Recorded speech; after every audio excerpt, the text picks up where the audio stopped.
Kondapalli VTPS నుంచి వచ్చే కాలుష్యాన్ని గురించి ఈ రోజు ఒక పోరాట సమితి ఈ రోజు కార్యక్రమాన్ని నిర్వహించారు. ఈ సందర్భంగా కొండపల్లి స్మార్ట్ అకాడమీ నుంచి స్టూడెంట్స్ అయినటువంటి మా స్టూడెంట్స్ ఒక చిన్న డెమాన్స్ట్రేషన్ తో ఏ విధంగా శ్వాసకోశ వ్యాధులు పొల్యూషన్ నుంచి ఎదుర్కొంటున్నారనే ఒక చిన్న డెమాన్స్ట్రేషన్ మీ ముందు చేయడానికి ఒక చిన్న ప్రయోగం తీసుకొచ్చారు. ఇది ఇక్కడ మనం బెలూన్స్ తో లంగ్స్ ని ఈ విధంగా తీసుకొచ్చి చేయడం జరిగింది. ఈ బెలూన్స్ ని మేము లంగ్స్ గా అనుకుంటే ఈ విధంగా మనల్ని ఆ విధంగా లంగ్స్ అనేది వర్క్ అవడం జరుగుతుంది.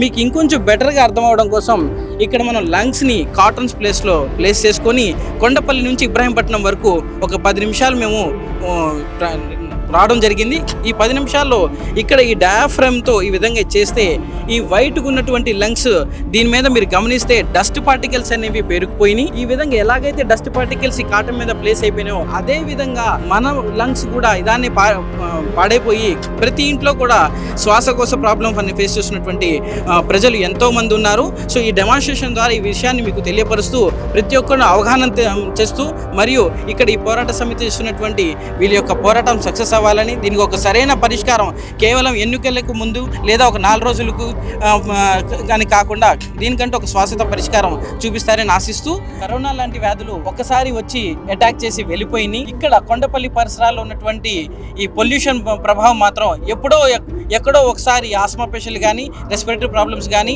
చర్మ వ్యాధులు కానీ ఉండేవి. కానీ ఇప్పుడు దీని సంఖ్య రోజు రోజుకి పెరిగిపోతుంది.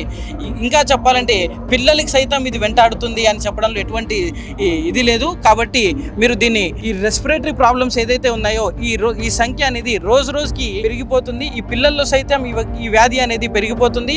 కనీసం ఒక రోజులో తగ్గుతుంది లేదా వారంలో తగ్గుతుంది అనే నమూనా ఎటువైపుగానూ లేదు. కనీసం 2 నెలలు 3 నెలలు 6 నెలలు అని ఇలా దీని ఒకసారి అటాక్ అయిందంటే డిసీజ్ కనుక అటాక్ అయితే దానికంటూ ప్రికాషనరీ కనపడలేదు, దాని యొక్క ప్రొలాంగే కనపడుతుంది. ఈ పొల్యూషన్ యొక్క ప్రభావం ఈ స్థాయిలో ఉంది అని చెప్పేసి తెలియపరుస్తున్నాను. ధన్యవాదాలు. మేము కొండపల్లి స్మార్ట్ అకాడమీ స్టూడెంట్స్ మేము ఒక చిన్న ఎక్స్పెరిమెంట్ చేస్తున్నాం. పొల్యూషన్ ద్వారా మనకి ఈ లంగ్స్ ఎట్లా పంప్ అవుతున్నాయో చూపిస్తున్నాం.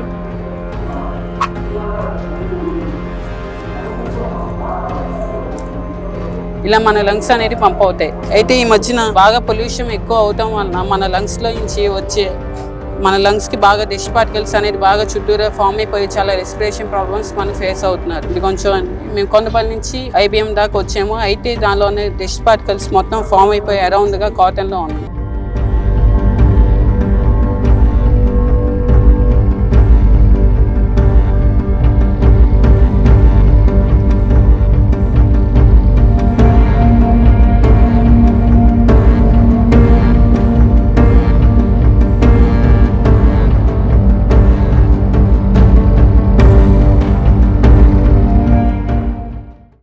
ఈ పోరాటం ఏం చేయాలనుకుంటున్నారు? ఇది కొండపల్లి పరిసర ప్రాంతాల్లో ఎటు తిరగలేని పరిస్థితిలో ఉన్నామండి. చిన్నపిల్లలు, ఆడవాళ్ళు, వృద్ధులు చాలా సమస్యలు ఎదుర్కొంటున్నాం. నిత్యం ఈ బూడిద రోడ్డు మీద పడిపోవడం, ఆ ప్రజలకు ఇబ్బంది అవడం, రోడ్డు యాక్సిడెంట్లు జరగడం ఇట్లాంటివి చాలా జరుగుతున్నాయి. దీని గురించి ఎవరు పట్టించుకోవట్లేదు. కాబట్టి మేము ఏం చేసామంటే ప్రజా పోరాట సమితిగా ఏర్పాటు జరగడం జరిగింది. దానివల్ల మేము ఉద్యమం చేయడం జరుగుతుంది. దీనివల్ల ఎవరు పట్టించుకోవట్లేదు. గవర్నమెంట్ కానీ ఇటు ప్రైవేట్ కానీ ఎవరు పట్టించుకోవట్లేదు. ఈ రోడ్డు మీద బూడిద పడడం, అది కళ్ళల్లో పడడం, యాక్సిడెంట్లు అవ్వడం, చాలా మంది ఇబ్బంది పడడం ఇలా జరుగుతుంది. దాని గురించి ఈ పోరాటం స్టార్ట్ చేశాం. వాళ్ళు ఏం చేయాలనుకుంటున్నారు రూల్స్ ప్రకారం? మీరు ఏం చేయాలనుకుంటున్నారు? కాలుష్య నియంత్రణ జరగాలి. ఫస్ట్ ఆఫ్ ఆల్ మా ఉద్దేశం ఏంటంటే కాలుష్య నియంత్రణ జరగాలి.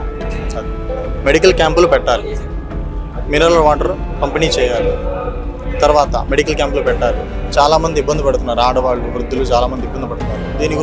దీని గురించి ప్రజా పోరాటము ఇంకా ఉద్యమం జరుగుతుంది. నా పేరు V R Nagireddy, human rights NTR జిల్లా ప్రధాన కార్యదర్శిని. ముందుగా డాక్టర్ ఎన్టీటీపీఎస్ కాలుష్య నియంత్రణ పోరాట సమితి నుంచి అందరికీ నమస్కారం. ఈ వీటీపీఎస్ అనే గతంలో వీటీపీఎస్ 1977లో శ్రీమతి ఇందిరాగాంధీ గారు ప్రధానమంత్రిగా ఉన్నప్పుడు శంకుస్థాపన చేశారు. తర్వాత 79 సంవత్సరంలో జాతికి అంకితం చేశారు. ఆ తర్వాత 40 ఏళ్ల బట్టి కొండపల్లి మున్సిపాలిటీ, కొండపల్లి, ఉపరిపట్నం మండల పరిసర గ్రామాలు కాలుష్యం కోరలో చిక్కుకొని ప్రజలు అన్ని విధాలుగా ఆరోగ్యాలు కానివ్వండి అన్ని రకాలుగా కూడా ఇబ్బందులు పడుతూ వస్తున్నారు. 40 ఏళ్ళు బట్టి మేము ఈ బూడిద కోరలో చిక్కుకొని మేము బతుకుతున్నాం.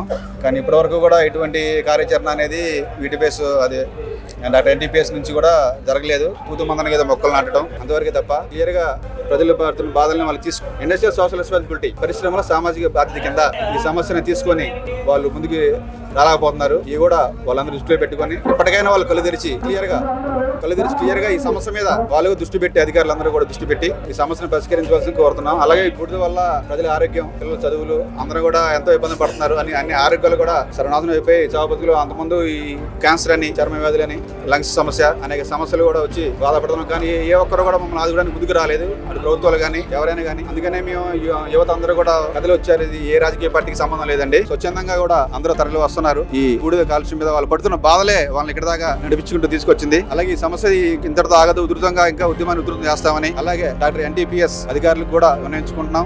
అయ్యా, ఈ సమస్య అందరూ చుట్టుపక్కల గ్రామాలు 8 గ్రామాలు, కొండపల్లి మున్సిపాలిటీ, ఇబ్రహీంపట్నం మండలం చుట్టుపక్కల పరిసర 8 గ్రామాలకు సంబంధించిన సమస్య ఇది. ఏ ఒక్క ఇంటి సమస్య కాదు ఇది. అందరు జూగుడు పంచాయతీ కూడా ఇందులో ఉంది. ఓవరాల్ గా కూడా కొండపల్లి మున్సిపాలిటీ ప్లస్ ఇబ్రహీంపట్నం మండలం పరిసర గ్రామాలు అన్ని కూడా ఇందులో ఈ కాలుష్య కోరలో చిక్కుకొని మేము వెలవలాడిపోతున్నాం.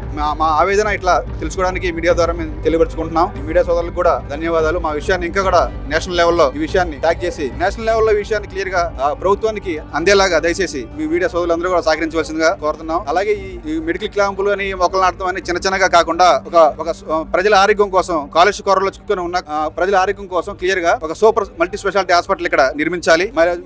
ఇబ్రహీంపట్నం ఎక్కడైనా సరే నిర్మించాలి క్లియర్ గా. అందులో ఆధునిక వైద్య సదుపాయాలు ప్రజలకు అందించాలి. అలాగే మంచినీరు క్లియర్ గా వాళ్ళ మంచినీళ్ళు తాగుదామంటే డైరెక్ట్ గా బూడిద వచ్చి డైరెక్ట్ గా మేము పట్టుకు నేను స్వయంగా నేను చూసానండి. ఆ వీడియోలో ఉన్నాయి, నేను తీసాను వీడియో. నేను పట్టుకుని నీళ్ళ బకెట్ లో కూడా, మంచినీళ్ళ బిందెలో కూడా క్లియర్ గా బూడిద అనేది అందులో ఉండిపోయింది. ఇవన్నీ కూడా క్లియర్ గా మీరు దృష్టిలో పెట్టుకుని ఈ బూడిద అనేది చాలా దారుణంగా రోడ్ల మీద వెళ్తున్న, ప్రయాణిస్తున్న బైకర్స్ కానీ, నడుస్తున్న వాకర్స్ కానీ అందరికీ కూడా ఆ కళలో పడి ప్రమాదాలు జరుగుతున్నాయి, యాక్సిడెంట్లు అవుతున్నాయి, వాళ్ళ కుటుంబానికి దూరం అయిపోతున్నారు. అలాగే ఇక అనేక రకమైన చర్మ వ్యాధులతో అనేక రోగాలతో బారిన పడుతున్నారు ప్రజలందరూ కూడా. క్లియర్ గా దయచేసి మా ఆవేదన మీరు వేరే రకంగా మా మీదకి వ్యతిరేకంగా వస్తున్నారు అనేది కాకుండా స్వచ్ఛందంగా మేము ఈ సమస్యని ఒక మానవ దృక్పథ కోణంలో మీరు తీసుకొని దీన్ని క్లియర్ గా ఈ సమస్యను పరిష్కరించవలసిందిగా కోరుతున్నాం. అలాగే మా డిమాండ్స్ ఏంటంటే ఓవరాల్ గా ఉచిత వైద్యం, ఒక మల్టీ స్పెషాలిటీ హాస్పిటల్ కావాలి ఏరియాలో. ఈ చర్మ వ్యాధులకు కానీ, లంగ్స్ సంబంధించింది కానీ, క్యాన్సర్ సంబంధించింది ఏదైనా సరే ఒక మల్టీ స్పెషాలిటీ హాస్పిటల్ ప్లస్ పిల్లలకు ఉచిత విద్య. ఏదైతే ఈ గ్రామాలు ఉన్నాయో బూడిద కాలుష్య కోరలో చిక్కుకున్న ఏదైతే గ్రామాల పిల్లలు ఉన్నారో వాళ్ళందరికీ ఉచిత విద్య అనేది క్లియర్ గా మీరు ఇండస్ట్రియల్ రెస్పాన్సిబిలిటీ కింద మీరు అందించాలి. అలాగే ఉచిత కరెంటు, మా ప్రధానమైన డిమాండ్ కూడా ఉచిత కరెంటు. మా కొండపల్లి వీటీపీఎస్ పక్కన ఉన్న గ్రామాలన్నీ కూడా అందరితో పాటు మాకు కరెంటు పోతుంది. మేము కూడా కరెంటు బిల్లు కట్టుకుంటున్నాం. విపరీతం కరెంటు బిల్లు పెరిగిపోయినాయి కాబట్టి కరెంటు కూడా ఉచితంగా అందించాలి. అందుకని మా హక్కు అది. క్లియర్ గా కరెంటు కూడా మీరు ఉచితంగా అందించాలి ప్రజలకి. ఎందుకంటే అది మీ సోషల్ రెస్పాన్సిబిలిటీ ఉంది. పరిశ్రమల సామాజిక బాధ్యత కింద పక్కాగా అందించాల్సిన అవసరం మీకు మీ వైపు నుంచి ఉంది కాబట్టి. అది ఎప్పుడు 40 ఏళ్ళు బట్టి కట్టిన ప్లాంట్, అందులో కూడా మరమ్మతులకి వాటికి లేకుండా డబ్బుల్లో మా దగ్గర తప్పుకోవడానికి మీరు రెడీమేడ్ గా తప్పుకోవడానికి చేయొద్దు. ఏదైనా శాశ్వత పరిష్కారాన్ని కనుక్కొని అధికారులందరికీ కూడా విన్నవించుకున్న ప్రభుత్వాన్ని కూడా విన్నవించుకుంటున్నాం. Thank you.